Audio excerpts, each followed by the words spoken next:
Glory synced to new low. Is it time to stick fat with Zdrillic, or is it time to cut the cord? Goals, goals, goals. Aleague sets a new record for goals scored in a single round, and the Socceroos get set for Indonesia and China. Welcome to the Far Post Perth, powered by ID Athletic. Visit idathletic.com for all your kit, all your merchandise requirements, and of course Trio Homes. If you're looking to build, redesign or renovate, visit triohomes.com.au. Welcome to episode 20. Can you believe it? We've been on for 20 episodes. Hard to believe there's still people that want to listen, but with me on this episode is James Renton. Welcome. Thanks, Blayne. And Jaxon Bassett's with us again. Always happy to be here. And of Neil Sherwin, mate. You're back on board. Yep. I am bringing the energy. Bringing the well, it looks like it. Yeah. Don't get too excited, mate. Recovering from a festive weekend. Yeah. Well, you went out and saw some NPL on the weekend. Yes. Drank a lot of Guinness. Saw some NPL. Yep. Went to see Kneecap and Frio last night. Yeah, good stuff. So, yeah, it was a busy weekend. Yeah, good stuff. Blayne Treadgold is my name, of course. Boys, 20 episodes we have nailed so far this season. So, big congratulations to everyone on that. James, let's get us started. Let's have a bit of a look at your good, your bad, and your ugly. Let's start with your good for the last week or so. Yeah, I can't really split it in terms of some of the games over the weekend in the A-League that I really found quite entertaining, but the Adelaide Macarthur 5-4 and the Western Sydney 4-2 against Melbourne Victory, I thought those two games were extremely entertaining. You can look at the Adelaide and Macarthur game in the sense of a high-scoring affair that was back and forth, up and down. I thought that was very entertaining. But in terms of a spectacle between two sides that were, they were vying to get up the top of the ladder in the Wanderers and Melbourne Victory, I thought it was an outstanding game, especially with the tifo that the Wanderers fans did.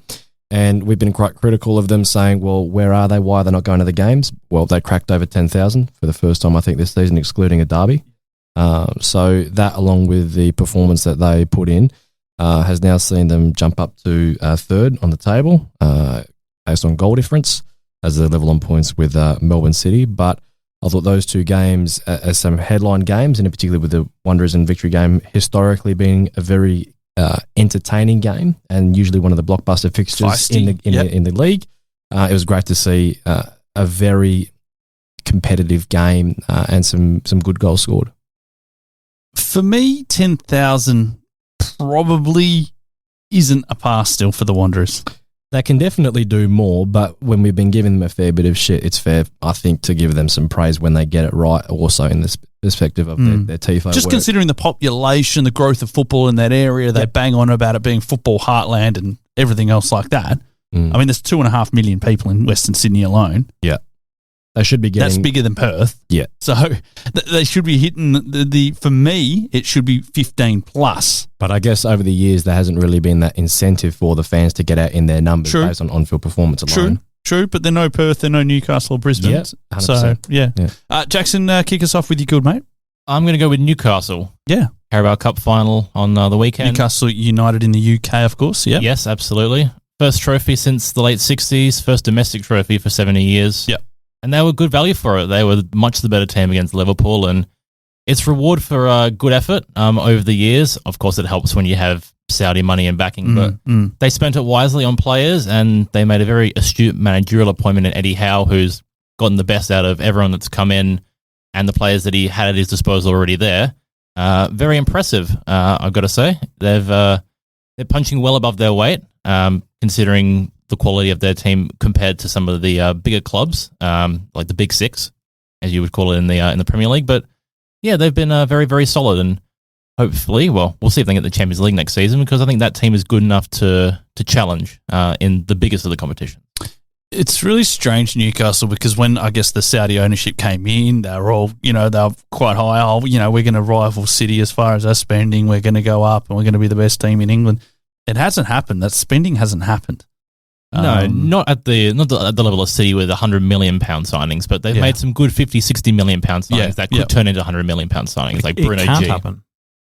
It can't happen. Yeah. The restriction. There you go. That is true as well. They can't free spend like City did. Yeah. So it's a bit more of a gradual approach. I do think they should be better. They've still got that inconsistency in them.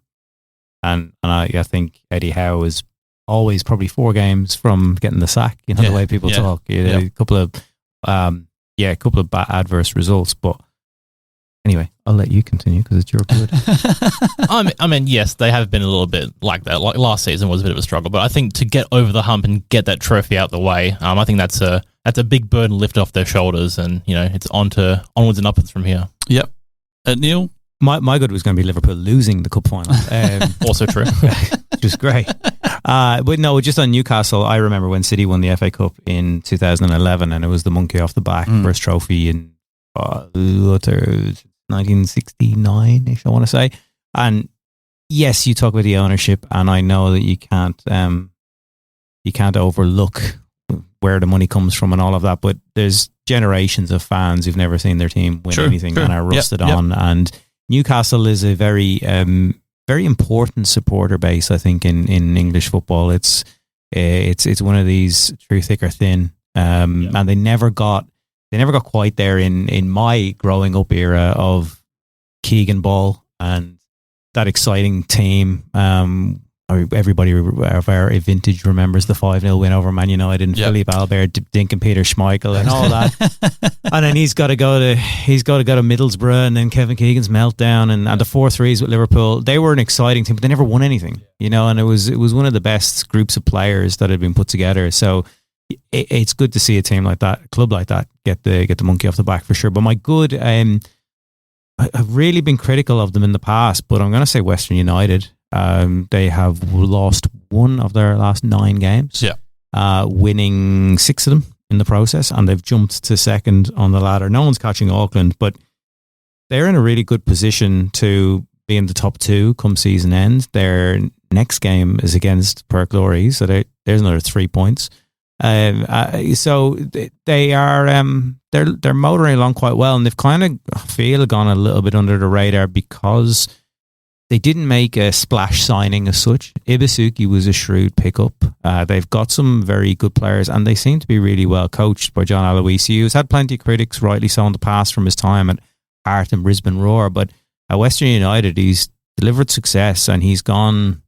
It's a team that's come out of nothing, and had its, again, like Aloisi, had its fair criticisms for its false promises and playing in what's essentially an NPL ground, let's be real. But they're getting the results, and they're up there, and they seem to be making a great run now at the right time. Momentum counts for a lot as you head in, a bit like Western Sydney. Momentum counts for so much as you head into final. So I think in terms of their football side of things, they're a good story. They're doing very well with those young players, your Botic, your Dylan Leonards, your Bozanovskis, these kind of players. I think they've kind of come through and it's around some good players. And we saw them here when they showed that character to beat Glory in the last kick of the game. That's the sort of mentality as well that you need in a team. If you're going to play in these potentially once-off finals games as well. So yeah, they're looking in good shape. My good gents, I'm going to give a shout out to the Perth crowd. I was wrong last week. I said it could be one of the lowest crowds. They still got out. It was a nothing game against Brisbane. Yeah, it was pretty good conditions, and it was a Saturday night prime time, and it was easy to get out to. But they still keep coming, the Perth crowd. So I'm going to applaud that because it's been a horrible season to be a Perth fan, as we all know. But to keep rocking up and 6,500 on the weekend, it's not great, but it's been consistent with probably the rest of the season when Perth was doing more than Adelaide and more than Newcastle and more than Melbourne City, who obviously played the midweek. More than Adelaide? Yeah, more than Adelaide, yeah. They had, I think, 6,200. Oh, on the week. I think you meant an average, sorry. No, but it's in for this game alone. So, fair play to the fans that rocked up. Yeah, no, absolutely. James, keep us going with your bad. We'll obviously talk about this a fair bit, but I was going to say Glory. Yeah. I mentioned that, this was a must-win for David Zdrillic, especially given that the team that we had was probably our best on paper, and we balled it up. So, for me, there are rightly questions about whether he should be the one, and obviously we'll discuss that when we head into our on the section a little bit later on. Yep. Jaxon, keep us going with your bad, mate. I'm going to go with Newcastle. Okay, all right. Jets. Oh, it's Newcastle Jets this time. Yep. Yeah, I think for a team that's been in good form and needed to keep winning in order to stay within the reaches of the top six, they were miles off it defensively that first half an hour. Not good enough. Then also with the whole Robbie Stanton press conference afterwards, it's not looking amazing off the field and the relationship between the manager and the owners. And I just want to add this as well. Remember how last year the Glory had like a 6-game winless patch under Stadge? Well, the Jets have won 4 from 6. So I wonder, is this the real Newcastle, or is the purple patch, is that what they're capable of performing week in and week out, or are they just going to go back to being stragglers and strugglers like we saw for the first half of the season? Yeah, I mean, I've enjoyed watching Newcastle the last couple of weeks. I think James mentioned them last week or the week before as well. They've got some exciting young players. They get stuck in. They battled to the end. Yeah, the weekend wasn't a great result, but they were up against a pretty decent side. Interested to hear your thoughts, Neil. I think they came into the game in good form. It's a thumping at home. Yeah, considering they'd won 3 of the last 4 going into that, as you said, playing well. Seem to got a coach who's getting a tune out of the players as well, and he understands that his hands are tied and the situation at the club. But if he's speaking out, the point that was made, you do wonder if it's about to all fall apart pretty quickly. I think that probably that result rules them out of finals contention. If they had won that game and kept a positive goal difference, they could have kicked on. But yeah, they've few games left now, 6 games. I think they're 8 points outside the 6. So I think that's probably them done. So now it's a case of what do they look like between now and the rest of the season. I mean, just back on Rob Stanton, as you said, he has got his hands tied. I think he's done a relative job. I mean, he's done a great job. Yeah. I think he's done a brilliant job. Yeah. They were shambles a couple of months ago, and they put together a run of form and actually looked like they had something. Again, young players, some blooding in young players, getting the tune out of them, playing nice football, attacking football. We saw them here a couple of times playing nice football. So they just don't have the resources to kick on from. They're probably going to be anything above 10th is probably a good season for them, realistically, relative to the other clubs in the league and whatever else is going on. So I think as a coaching job, he's done great. It's another side, knowing Newcastle semi-well, family up there, and mum grew up on that side of the country and everything else like that. It does pain me to see those empty stands week in, week out at Newcastle. I mean, it is another one which, self-admitted heartland of football. There's been some great players come out of that area. It's a good venue to watch football. It's not a bad venue. It's a football stadium. It's a football stadium. It's a rectangular venue, decent capacity, and nice hills behind the goal to sit and chill and watch a beer. And it has so much. We use the word so much potential. We've probably outused it here, but they are a club that in that area there's very little competition for them as well, especially in the summer. Yeah, yep. There's nothing. You've only got the Newcastle Knights up there in the rugby league side. That's about it. So it's a bit similar to the Central Coast. Keep us going there, Neil. My bad is the fixturing of the NPL Saturday night game alongside Glory. Yeah. I know people are commenting and saying, oh, well, no one cares about Glory anyway. Well, that's not really the point. And the reality is they do. Yeah. There was still 6,500. Yeah. And I know from full disclosure, I went to the Stirling and Kingsway game as part of a club thing that we were doing as a group of players to watch the first game of the NPL, have a couple of beers and whatnot. So I didn't go to Glory, and I didn't like having to make the decision. I would have gone to both games, and I think that if you flipped it around and Glory were on a great run and Glory were pushing for finals or for pushing for a title, and you fixtured the game on the same night, you're forcing people to make a decision between a massive NPL game, a derby, Saturday night, great weather, potential for a great crowd, good league, good state league venue, like state league football, and then choosing between that and a Glory team that is hypothetically pushing for something. Why are we doing that? I mean, the Aleague fixtures are out for long enough. I believe we spend a lot of time talking about how we won't extend the season because we don't want to clash with the AFL. We don't want to clash with the NRL finals. We want clean air. Then we go and clash with our own fucking games. Yeah. so I mean, what is going on? I don't know who sanctioned that in Football West. But I mean, and it shouldn't happen. So the way that I understand it is all the clubs submit requests on dates and everything else like that, and then Football West kind of ticks them off. That's the way that I understand it. They shouldn't have ticked it off. But surely the Kingsway's got the going, all right, there's a Glory game on that night as well. And look, not to defend Kingsway, because I don't really have anything, I don't have anything to do with the NPL, so I don't particularly care. I go watch them. But they would see Saturday night as dollar bills. You know, a Saturday night game against Stirling, first game of the season, if you can get away with it, that's where you're going to make your money, because people from other clubs... But I mean, a Friday night or a Sunday twilight or something like that. Sunday, maybe not work Sunday, the next day, not going to happen. Yeah. Friday, well, wasn't there a fixture move from Friday because of the women's game? Yeah, because it was the same two clubs. Yeah, that was the only reason. So they were fine if it was a men's game was clashing with the women's, the different clubs. Well, I think the understanding was that Perth moved that game because it was their own women's team. Look, I understand there's only a certain amount of we got 2 days, two and a half days. But on the flip side of that, the A-League fixtures are still announced very early. The Stirling and Kingsway game could have been this weekend when Glory have a bye. Yeah. You know, you could have said, if Football West are doing the fixtures, they could have said to these clubs, look, Glory play that weekend. Yeah. We want to give them the evening. So if you want a night game, you're round 2. Yeah, that would have made sense. And you could have had a blockbuster fixture this weekend with no Glory, home or away.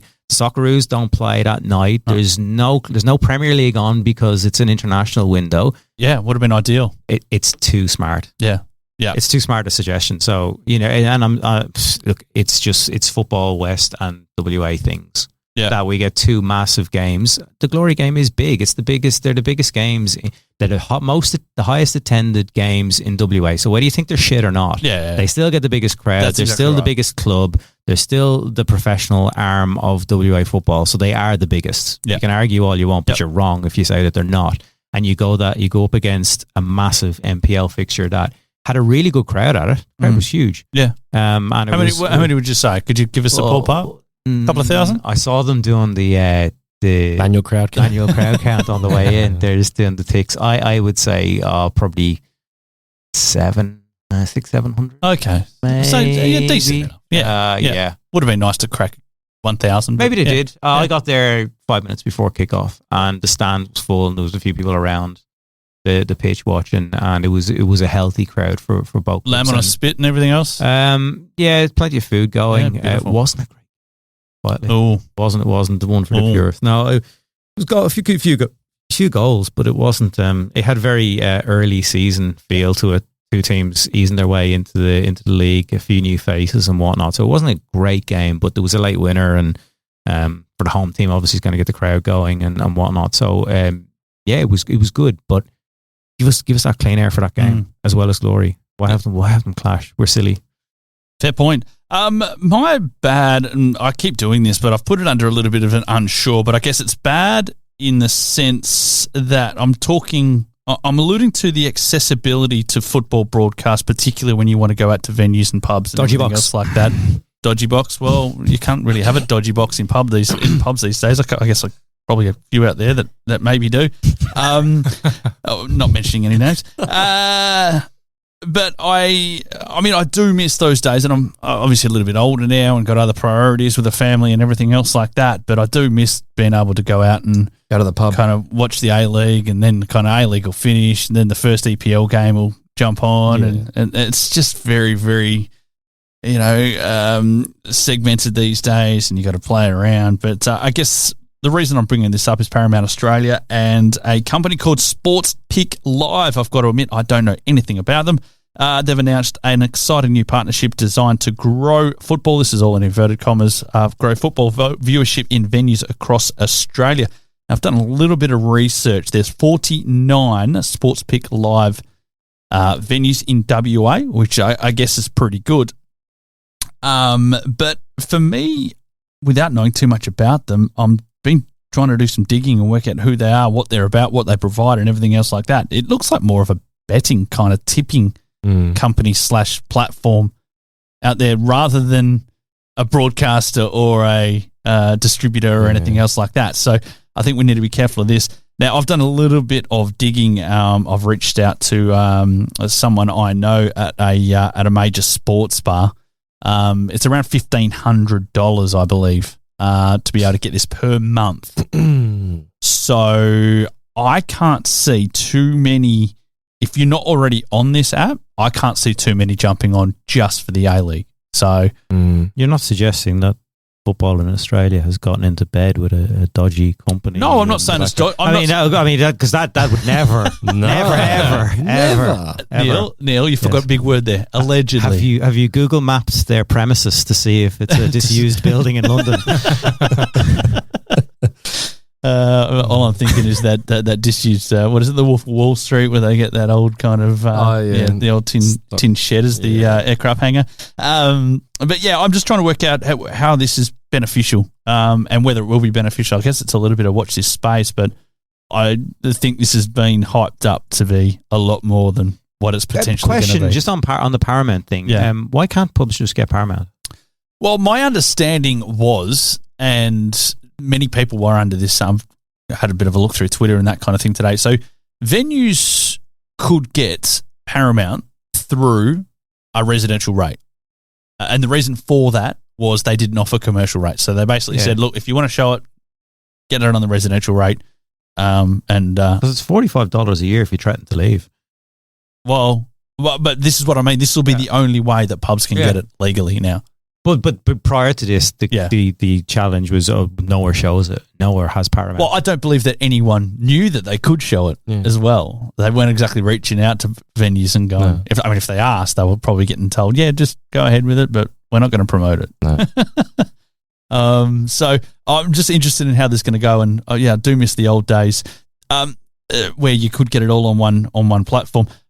What might be interesting is if this mob gets DAZN and DAZN or whatever it is, and maybe something like a BN and become that centralised hub. This might be a step towards that, which would be fantastic. But at the moment, it's watch this space. It remains very, very segmented. Yeah. Yep. James, ugly mate. Well, it's already been touched on by Jaxon, but Newcastle, just in their situation, especially with Rob Stanton, given what has been obviously a positive last 6-7 games up to this point, it'd be a massive shame for the Jets if a coach like Stanton was to leave, given the job that he has done and the potential that they do have. Obviously, they don't have the resources that lots of other clubs have that are competing for final spots, but they've put a fairly good account of themselves this season. They've improved on last season. And, I guess it's just it'll remain to be seen what will happen, especially heading into the back end of this season and moving into next season if Stanton stays. And if he does go, then who comes in to replace him? Because I think Stanton, like everyone has said so far, has done a very good job there. Jaxon, keep going, mate. I'm going to head back to the Champions League last week and the Julian Alvarez penalty debacle. Oh. Now, look, I know by the letter of the law that the right decision was made and it has to be ruled out. But it just seems shitty to me that when it comes to penalties, if a keeper is off his line and makes a save, there's a retake. But for someone to have the slightest touch of the ball, that it gets disallowed. It's just a shitty way to end what was a very entertaining 2 legs. And, of course, it just had to benefit Real Madrid. There you go. Keep us going, Neil. Look, we're going to talk about glory, but 3 points from the last 24, minus 34 goal difference, 14 goals scored. I think in any other league competition environment, with 2 wins all season, the hard questions get asked about sacking the coach. It's that simple. It's a numbers game. You have to get points on the board. You have to win games. We don't have relegation, so it makes it a little bit easier to get a stay of execution. But we're getting to the untenable stage as far as I would see it. But the ugly part for me comes that I think the waters are a little bit muddied by potentially personal relationships. How the appointments came about in the first place. And there was a talk of, potentially a boys club here and mates, jobs for boys, and all of that. And that then becomes complicated when you might have to sack your mate, or you might have to make a tough decision regarding the future of people's jobs. And no one wants people to lose their jobs, but it's a results business. Everybody knows what it's like when they get into it. And I think the ugly part of it now is we are in that stage of, we know what should happen. At the very least, it should be it should be the hard questions about, well, do you sack him? You know, there's 5 games left. We have a bye week this week. Now would be a great time to cut the cord and bring in a caretaker till the end of the season, and then set about what's next. I was quite happy to give David Zdrillic half a season because of being a new coach, new squad. We then got the little bye period of, well, we brought in loads of new players in January, time to settle in, all of that. But it's now heading towards the end of March, and as I said, they've taken 3 points from the last 24. I don't see any style, pattern, anything that I can get behind. And I think the supporters are the exact same, the numbers. So we will mention a bit more, but I just think the ugly is just how bad it's gotten, how ugly it's gotten to be sitting with 14 goals scored from 21 games, minus 34 goal difference. No other team is even half as bad when it comes to that. So yeah, it's dreadful. Yeah. I'm just going to carry on that, and we will go into the next segment and chat a little bit more deeper. But mine's just the glory. The on-field, the off-field is semi-okay. There's a real lack of accountability for me. There's a silence from those in charge at the moment. Let's weather the storm, and hopefully everyone will simmer down a little bit. That's my ugly as succinctly as I can put it there. Let's go into that break. Let's come in the other side and we'll chat a bit more. You're on the Far Post Perth Podcast. What a run! This could be the one! It's in!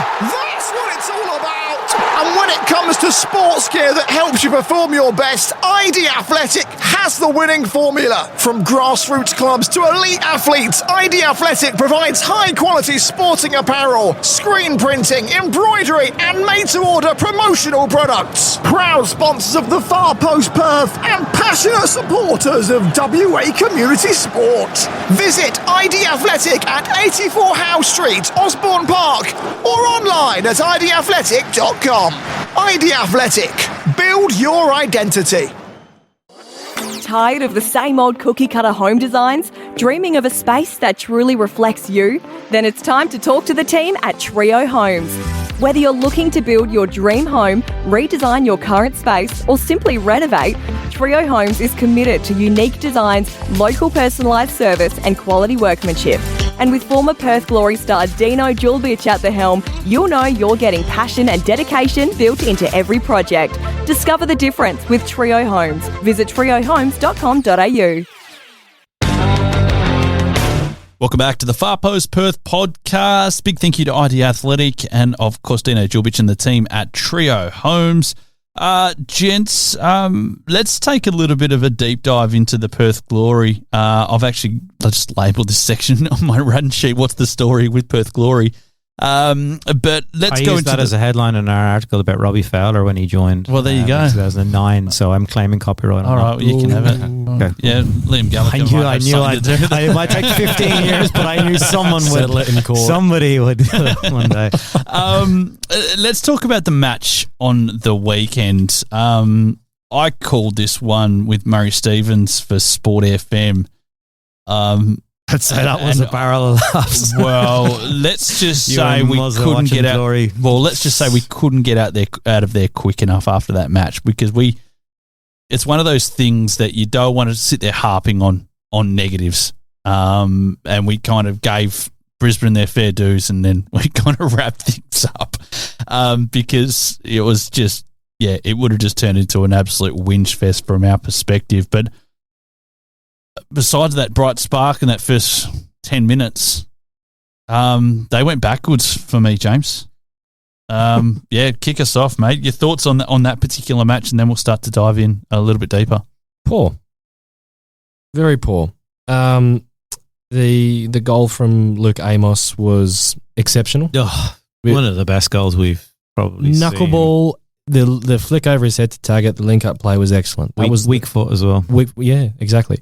So we've not seen a midfielder probably since Roston Griffiths or Nebojsa Marinkovic that can whack a ball from 20, 25 metres out and get it in the top corner.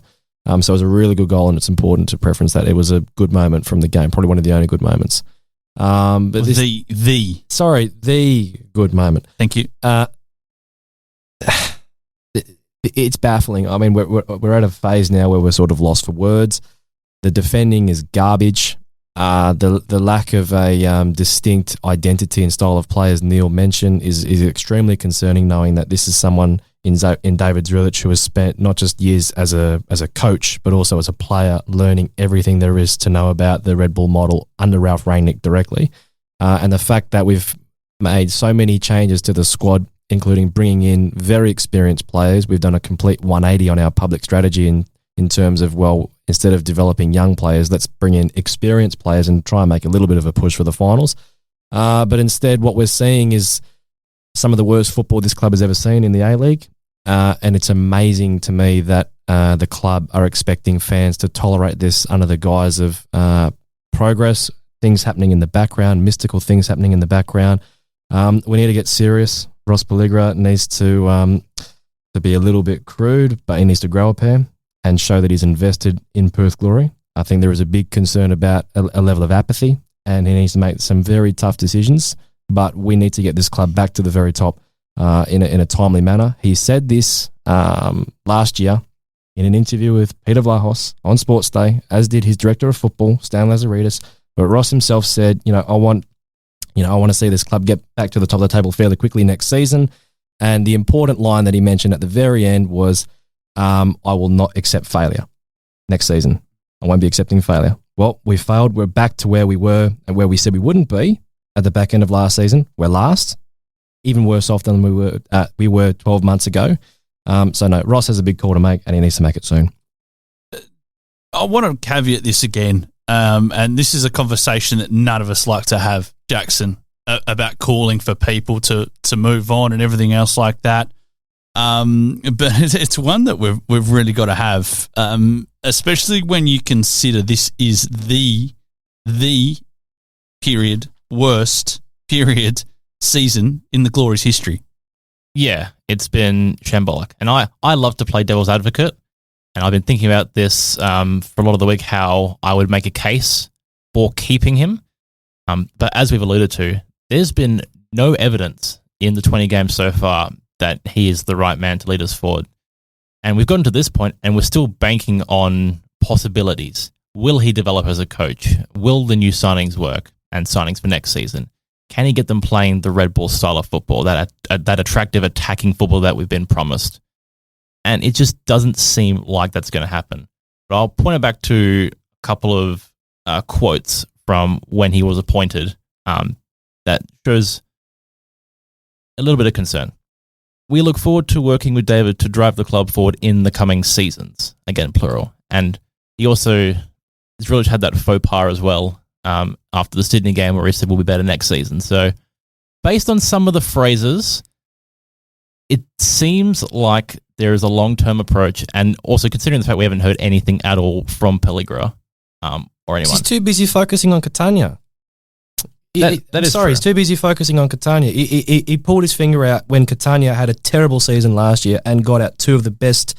You got the best coach from Serie C and Toscano, made him the head coach. He was going to get Sassana promoted to Serie B, but no, he was going to stay in Serie C. And Daniel Fagiana, he's now their director of sporting director.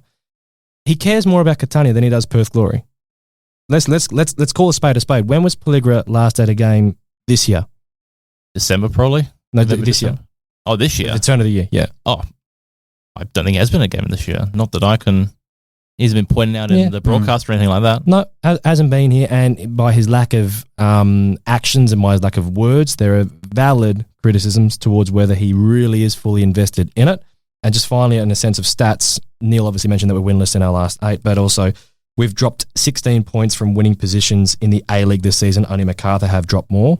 If our goal difference goes down by 5 over our last 5 games this season, we will equal Central Coast Mariners record for the worst goal difference ever, which was negative 39 back in season 2018-19. So this is panic stations. This is major alarm bells. And I know that's quite hyperbolic in terms of my description, but Ross really needs to get to Perth, and he needs to make, like I alluded to before, some very tough decisions, but decisions that will ultimately get us back, I feel, towards the top of the table, hopefully very soon. Just before I let Neil jump in there, you mentioned Ross Pelligra, but there's people on the ground here. Yep. And I need to mention, where's Jason Bontempo? Where's Anthony Radic coming out and, the fans need to know something. Yeah. It's been silence. I'm sorry to those two gentlemen, but that's the way it feels at the moment. Well, we may as well use this platform. Jason, what do you think of our performance? Are you satisfied with where we are at? Given that the change was made to, obviously, Stadge, there's debate about whether it was the right call or not to let him go, but we let him go.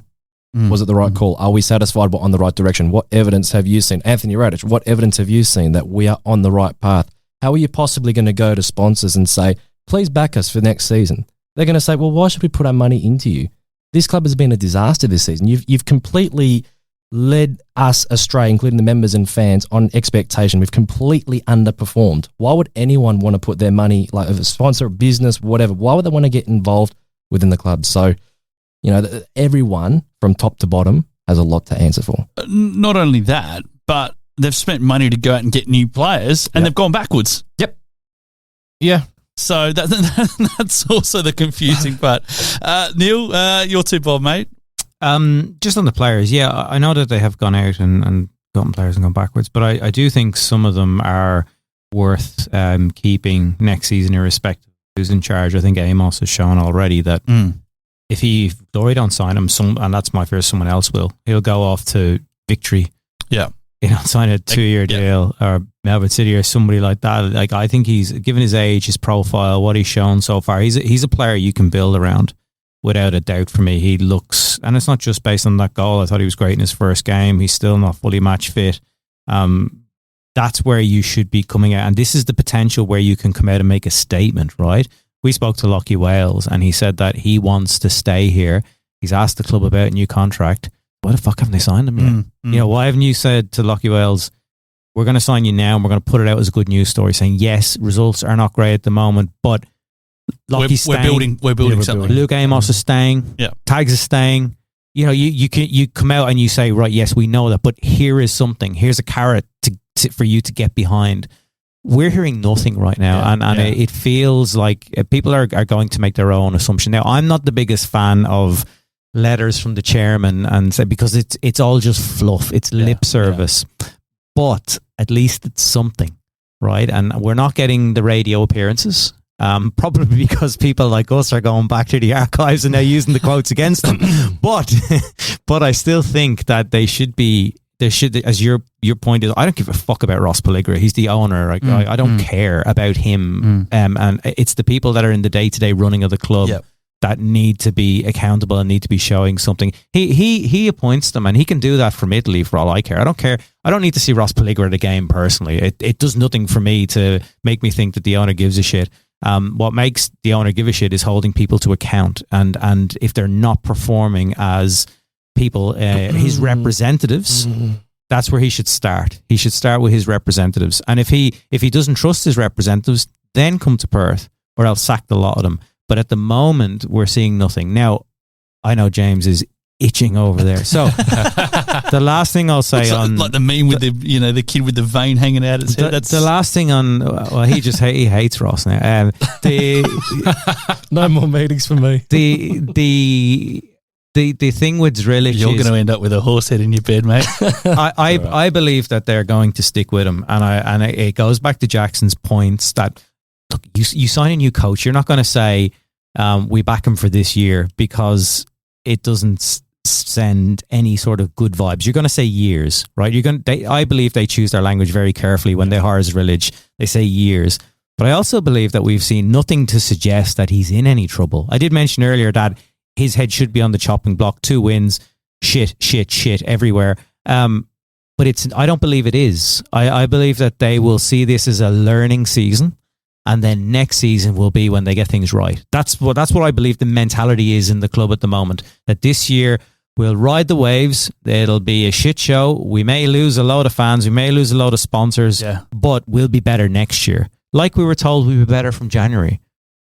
I don't know how that works. I seriously don't, because this is a club that can't afford to lose.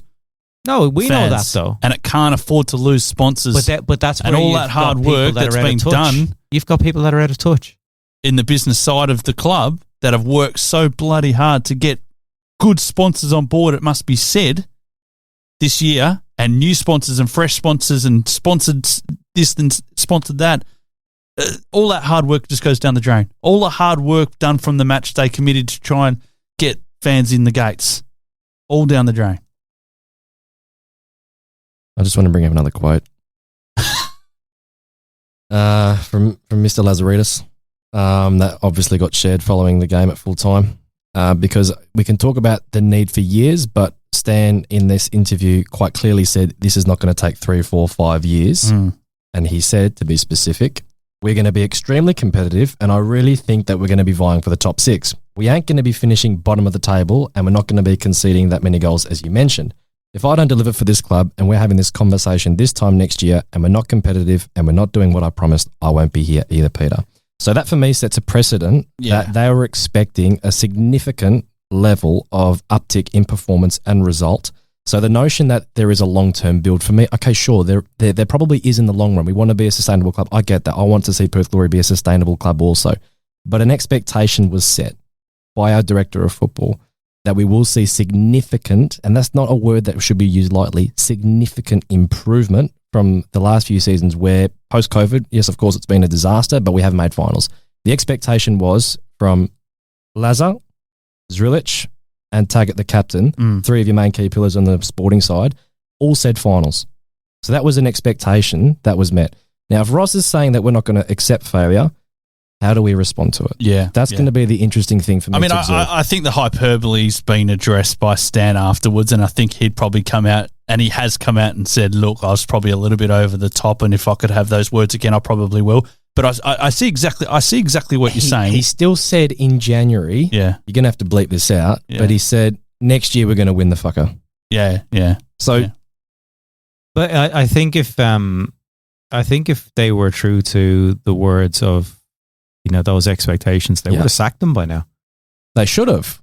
They would have sacked anybody who was ruthless with saying we are getting back to the top. As soon as the team wasn't going in that direction, wouldn't it just sack the coach? Would have released half the squad in January and just gone, nah, shit, see you later.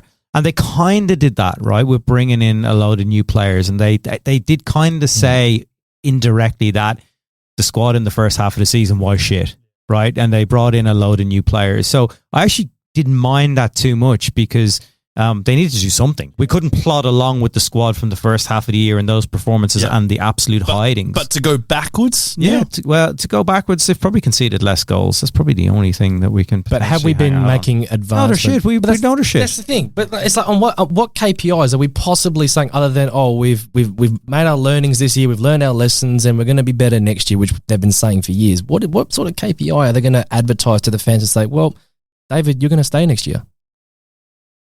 I have seen nothing to suggest that he's not here next year. No, I'm with you. Nothing. And not even a whisper. Not even like we heard about Stadge last year, way before he got sacked. Yeah. And this is where it comes back to, because it's typical Perth Glory.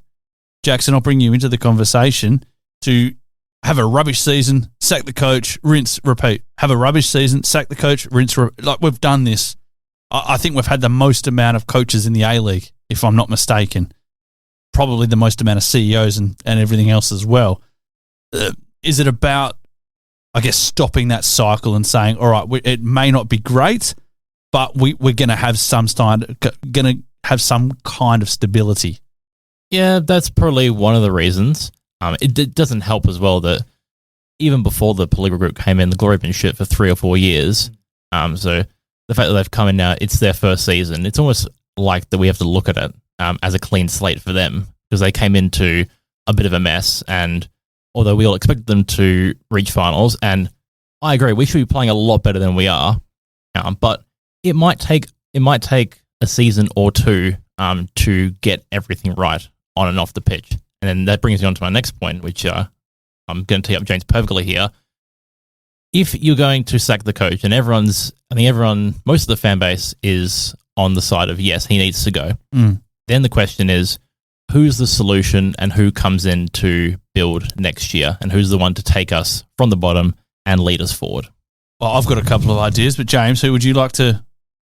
Well, in an ideal world, Nick Montgomery, but I don't think that's going to happen. Yeah. So I'll sort of be a little bit hypocritical because obviously David Zdrillic was a left field, in ways a left field appointment because he'd never been a head coach before. But I'll be going for a guy called John Brady. Tell us about John Brady. John Brady was the coach of Northampton Town for about 4 years and 200 games. Sure. And was brought in League One. They got relegated, but he was made the permanent coach. They beat some pretty good sides in that initial League One season. Missed out narrowly on promotion in season 21-22 because Bristol beat Scunthorpe 7-0 on the final day. Second season, he managed to get Northampton promoted when they were facing, on average, 10 or 11 first-team players out injured after Christmas. Managed to get them promoted. Had the best away record in League 2. And then in League 1, had their best finish in 2007-2008, since 2007-2008, with 60 points. If you analyse Brady, what he is as a coach, he's a pragmatist. And we had this discussion before about pragmatic coaches and their success in the A-League. Brady's whole philosophy is finding a way to win, and that is getting the most out of your players and having a brand of football that maximises their ability. I think we could all agree that the starting 11 that we had against Brisbane Roar should be doing better than losing 3-1 at home to one of the worst sides that the competition's ever seen. Brady would also be the kind of guy that could motivate more from this group, I believe. We've had this problem with Zdrillic over the season where we've asked, have the players been motivated? And I think the answer has been no. They've lacked motivation. Their body language in the last 10 minutes was terrible. Brady, if you see how he is on the touchline, he really gets the fans involved. He's very similar in a way to Kenny Lowe. He'll pump the fans up. And I don't think the fans have had a connection with their head coach, Bar Stadge, that they've gone, we're going to follow this guy, and you get the impression from the players, we want to follow him. So for as much as he is a left field option, he's Australian, born in Newcastle, made the move to go to the UK when he was 17. Yep. But he has flagged that he would like to come back to Australia one day. If I'm Ross Pelligra, or Stan Lazaridis, I'm flying over to Northampton and seeing if he is interested, because I don't think we can get Montgomery for as much as he would be great, or Graham Arnold. But I mean, for me, it would be great if we could get them. For me, Ross Pelligra needs to go hard at Graham Arnold. Yep. Graham Arnold has proven on the world stage that he can get the best out of a pretty ordinary team on paper. There's no doubt about that. And if he's not willing to come for head coach, you get him as a TD. Sure. But that shows ambition the same way that we had when we got Popper. We've not made a statement of intent since Popper. I don't think there's another coach in Australia at the moment that would be able to do the job that Graham Arnold could do. He's got the history. He's got the nous of the players. He's got the trust of players. Yep. Imagine him on the phone to Martin Boyle. Hey, come and have a kick in Perth. No dramas. That's the thing. It's up to Ross. It's a very compelling case. There's a compelling case for change as a first point, but as a second point, the bigger question is whether we have the capacity and the ability and the want to go after a top head coach. I'd be calling him out here. Yeah, put him up for 2 years. Just, as I said, worst case scenario, TD for 2 years. Just get the football department sorted. 100%. Get your academy sorted. I think you're dreaming. Neil, go. I just dreaming, both of you. In what way? I don't think Zdrillic is getting sacked, and two, I don't think either of those guys would tarnish their reputation by coming here. Why would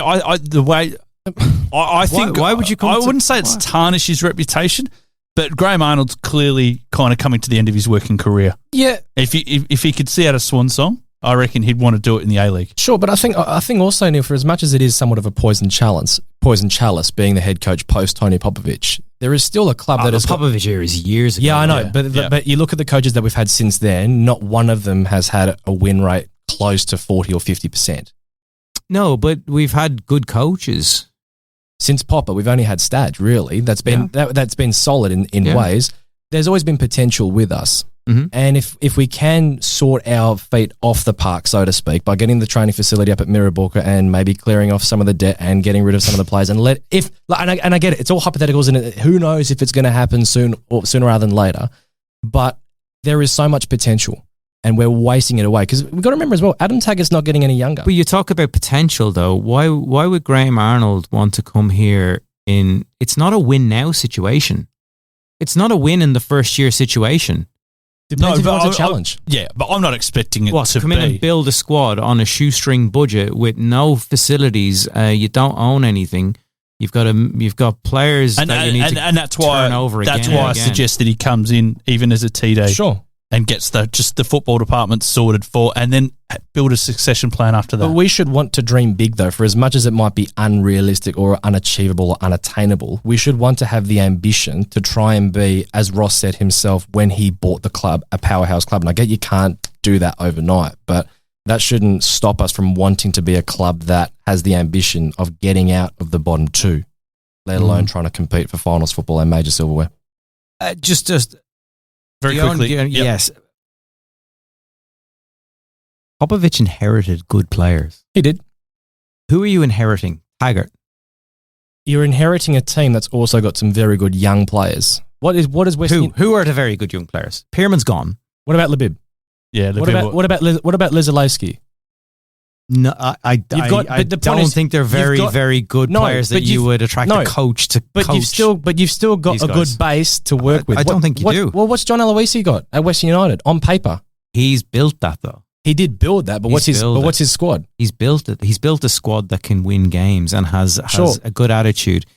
Popovich came in and inherited great players. Yes, different set of parameters, but that's why it'd still be obviously a challenge. But again, there are teams that are doing a lot better than us. Rob Stanton sort of built-ish, but inherited a lot of scraps, managed to get Newcastle performing consistently in that 6-game period. And I think that was a record that had been standing for 20 years, if I'm not wrong, that period. This team should be doing better than what it has been doing this whole season, and especially given the signings that have been brought in January. Well, should they? Where should this squad be? Where should the squad be after the 8 games that we've had? Where should they be? Oh, like where this squad, say from the squad that has been shaped since January, if you were to put them into a new season, where do you think that they should finish? Middle bottom end of the table. I mean, we're not making just quickly. Where did everyone have them? I think I had them about 7th.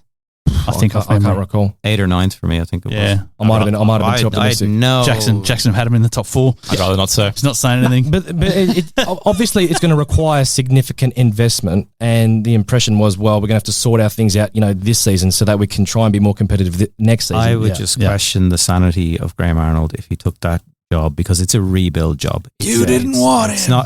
It's just not a win now situation for any coach, and I think that we're dreaming, and we're also dreaming if we think Zdrillic is going to go anywhere. Anyway. Well, we'll see how it all plays out. It's a bit of robust debate here on the Far Post Perth podcast. We're going to take a quick break. We'll look ahead to the weekend after this. What a run! This could be the one! It's in! That's what it's all about! And when it comes to sports gear that helps you perform your best, ID Athletic has the winning formula. From grassroots clubs to elite athletes, ID Athletic provides high-quality sporting apparel, screen printing, embroidery, and made-to-order promotional products. Proud sponsors of the Far Post Perth and passionate supporters of WA community sport.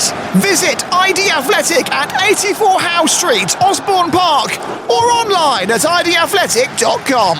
ID Athletic. Build your identity. Tired of the same old cookie-cutter home designs? Dreaming of a space that truly reflects you? Then it's time to talk to the team at Trio Homes. Whether you're looking to build your dream home, redesign your current space, or simply renovate, Trio Homes is committed to unique designs, local personalised service, and quality workmanship. And with former Perth Glory star Dino Julbich at the helm, you'll know you're getting passion and dedication built into every project. Discover the difference with Trio Homes. Visit triohomes.com.au. Final part, ready to wrap up another episode of the Far Post Perth. Gents, just have a quick look back at the weekend, round 23 results. Of course, we did mention a fair few of these matches. Adelaide beat Macarthur 5-4 on Saturday. Good game was Western Sydney against Melbourne Victory. Of course, Perth went down to Brisbane. Auckland and Central Coast went toe-to-toe with 2-2. And Newcastle went down 6-2 to Western United, and a 1-1 result between Sydney FC and Wellington, totalling a massive 33 goals for the round. So, pretty entertaining weekend. A few other results a little bit more locally across the weekend. Australia Cup, there's a couple of little notable results. Good win for Football Margaret River over the top of Balladura down there in Margs. Dianella White Eagles, they went out on pens to penalties to Canning City. Curtin defeated Mandurah after their appearance in the night series final. Gwelup went down 3-2 to Joondalup City, who might be another one to watch this year. And Wembley beat Coburn. Coburn taking an almighty tumble over the last season or two. In the NPL just men's, go. I did find the draw really quickly. Just a couple of ones for the next games. A couple of tasty ones. The 11th to the 13th of April they'll be played. Kingsway Armadale. Pretty tasty. Ooh, nice. You've got what other ones would stand out? Gwelup and Inglewood. Why is Gwelup? Gwelup went out. Gwelup went out. This is bad listing. Then it should probably be Joondalup City then. And Inglewood, Red Star and Floriat. Ooh, yeah. NPL. Balcatta and Wembley. Now, it could be a bit of a banana skin for Balcatta. You've got your Perth against Perth AFC. Oh, it's like the Judean People's Front. The People's Front of Judea going head to head. So that's is that at Dorian Gardens? It is at Dorian Gardens. Nice little payday for you. Yeah. Fremantle City and East Perth as well. Another banana skin game. Freo City and East Perth.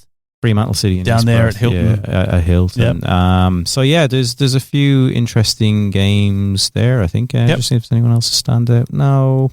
But that's a draw for the next round. Check out Football West for the other fixtures for that one. Did you say the 11th to the 13th of April? Yep, cool. NPL men's across the weekend kicked off. Wins for Bayswater, Perth Soccer Club, and Perth Glory.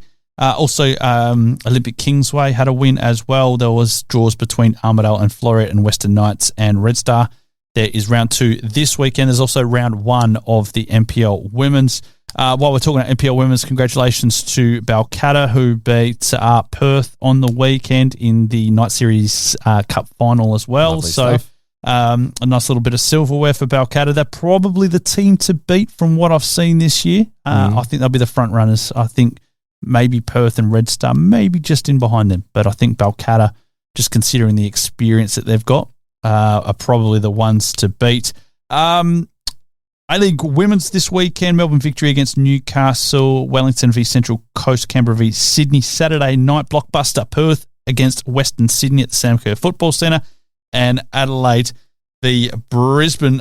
Quick mention, boys, before we wrap things up, Socceroos against Indonesia Thursday night, and then against China away on the Tuesday. A couple of interesting selections. I think the hand's probably been forced a fair bit by injury for Tony Popovic, but yeah, I don't know if I'm confident or not. I mean, on paper, these are two sides and where they sit in the table, but well, they all sit together. Yeah, well, they do. That's the problem. Well, that's true, but yeah. I don't think a blanket over them. Really, I don't think it'll matter how we play as long as we get the results. I think that's all I'll take personally. Yeah. I mean, would have liked to have seen Segicic or Milanovic. Bosic. Yeah, ahead of like Azani and Blue Play. I get the feeling that Popovic wouldn't have been too impressed with some of those gestures. The celebrations. Just ringing I just don't think Popper's that type of bloke. Absolutely. No, he has no fun whatsoever. No. I mean, just watching his reaction to Justin Chadwick coming into a press conference in his thongs with his dreadlocks before he shaved them off and is straight off the beach, he was disgusted. And I know he's coming back here in June for that Japan game. Yep. And hopefully Chatters goes full thongs and boardies in the middle of winter just to piss Pop off. Because that was he's a good man. His chat is that was a running theme in Popovich's press conference. He'd look over in disgust just before he sat down to answer. Even if they'd won, it would bring his mood right down. But he definitely would not appreciate. He's a lovely bloke. Is Justin Chadwick. Those gestures. My bold prediction for the week is the Socceroos don't win either game. No. Don't put that in the world, Neil. Well, they haven't been convincing in this group. It's a weakened squad. Yeah. They are struggling for goals. And I think the likes of Indonesia will have taken a lot of confidence from the game. And it was in a little draw. I think they're going to be I think Indonesia's going to be the tricky one, more so than China. Yeah. They've just got some quick feet, quick players. Yeah. Real nuggety type of, And because if they do fuck it and they don't win either game, gonna make the Japan game here extra tasty. It'll be must win. They can give themselves a buffer if they do win both games and be in the driving seat for second spot. But if they don't win either game and they need a result against Japan panic stations. We're in for a treat that night. Thanks for manifesting anyway, it. there's my Any scenario. other bold predictions, boys? Wrap things up. No, I think Neil's got it. Yeah. Club statement. The Glory back in Zdrillic for next season. And they don't sack him. Contract extension. Double down. Controversial. Don't just back him, extend him. Big thank you to ID Athletic. Big thank you to Dino Jurwich and the team at Trio Homes. Don't forget to tell all your mates about the podcast, Spotify, Apple, and YouTube Music. Until next week, this has been the Far Post Perth Podcast.